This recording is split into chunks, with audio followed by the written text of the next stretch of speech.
जैसे मैं बोलूँ मैं सादे कपड़े में आया डिजिटल अरेस्ट का मुकदमा दर्ज कराने, तो किसी ने मुझे लगा भाग जाओ यहाँ से। नीचे जो मुलाजिम मिला कहा जी सेकंड फ्लोर पर 24 नंबर कमरे में आयु बैठे। यहाँ आयु मुझे बीड़ी सिगरेट पीता नहीं मिला, वो एक कंप्लेनेंट था, उसको हेल्प करता मिला। फिर हमने इनसे बात करी, जो मुझे पहचान गए थे अच्छी बात है, बट इन्होंने बुद्धि की बात करी कि ये दिक्कत ऐसे ऐसे है।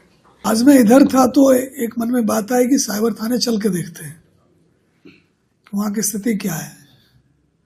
तो मैं प्राइवेट गाड़ी से आया था और नीचे जो मुलाजिम खड़ा था उसने पहचाना नहीं मुझे, पर उसने अच्छे से बात की कि क्यों आए हो। हमने कहा जी मुझे डिजिटल अरेस्ट का मुकदमा दर्ज करवाना है। तो बोला जी सेकंड फ्लोर पर 24 नंबर कमरे में आपको ड्यूटी अफसर मिलेंगे। मैं ऊपर आया तो मुझे यहाँ ड्यूटी अफसर मिले, तो चलो ये तो मुझे पहचान गए थे। तो मैंने पूछा कि जी आप नीचे क्यों नहीं थे। तो बोला जी ये कंप्लेनेंट आया था, इसके पैसे जो थे गलती से किसी अकाउंट में चले गए थे, वो फिर वापस आ गए हैं, ये उनको वापस देना है, जैसे हम एप्लीकेशन लिखवा रहे थे।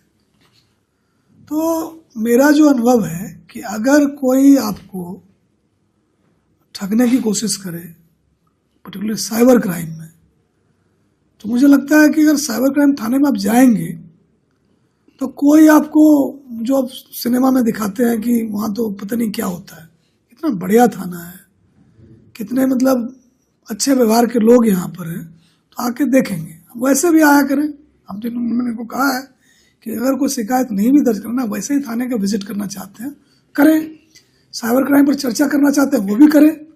तो मेरा ये है कि जैसे ही कोई प्रयास करे साइबर क्राइम में ठगी का या डराए आपको, तो आपने भय और लालच से कुछ नहीं करना है। अगर खुद मन नहीं टिक रहा हो तो पूछ लेते 1930 पर फोन करके, उसको कहते कि देखो जी मुझे इस तरह से कह रहे हैं, आपको क्या लगता है, और उसकी बात पर भरोसा करें। तो ये मुझे लोगों को आपके माध्यम से कहना है। आजकल एपी के फाइल के माध्यम से काफ़ी ज़्यादा लोगों की मतलब दिक्कतें आ रही हैं, उनके पैसे कट जाते हैं, तो कुछ कोर्ट की तरफ से भी आया है, क्या आप लोगों के मैसेज देना चाहेंगे?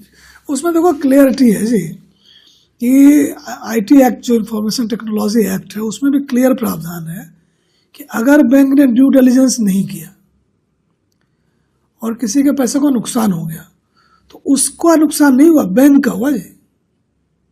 तो हमने बात करी अपने अफसरों से, हमने ये तय किया है कि जितने भी मुकदमे हमारे अंडर इन्वेस्टिगेशन या पहले वाले भी हैं, उसमें हम इस एंगल से जरूर जांच करेंगे कि क्या बैंक ने एक कस्टमर का पैसा ट्रांसफर करते समय ड्यू डिलिजेंस किया कि नहीं किया।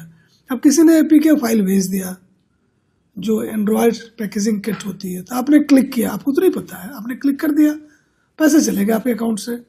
तो बैंक के पास व्यवस्था तो होनी चाहिए कि जब क्लाइंट ने प्रोसेस नहीं किया इनिशिएट, हम क्यों पैसे पे कर रहे हैं। तो अब जो है जी आज के बाद से तो पक्का ही इसको मान लो कि जो भी साइबर क्राइम का मुकदमा दर्ज होगा, जो भी शिकायत होगी, हम एक लाइन ऑफ इन्वेस्टिगेशन जरूर रखेंगे कि बैंक ने ड्यू डिलिजेंस किया था कि नहीं किया था। अगर नहीं किया था पैसे वो भरेंगे। नहीं बैंक